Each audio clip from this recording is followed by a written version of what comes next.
అందరికీ నమస్కారము. ఇలా ఆవు పెండ కొంచెం పసుపు వేసి అలికి మనము కుబేర ముగ్గు అయితే వేసి పెట్టేసుకున్నాము.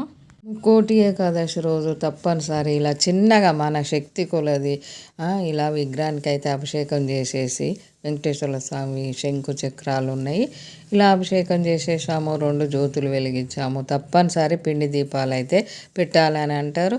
మనకు ఈ ముక్కోటి ఏకాదశి రోజు ఒక్కో రోజు పూజ చేసుకున్నా కానీ మన శక్తి కొలది మనకు సంవత్సరం అంతా ఎన్ని ఏకాదశులు వస్తాయో అన్ని ఏకాదశుల పూజా ఫలితాన్ని పొందొచ్చు అని పెద్దవాళ్ళు అంటూ ఉన్నారు. మార్గశిర మాసంలో మనం ప్రతి శనివారం కూడా ఇలా పిండి దీపాలు పెట్టుకోవచ్చు. కార్తీక మాసంలో కూడా పెట్టుకోవచ్చు.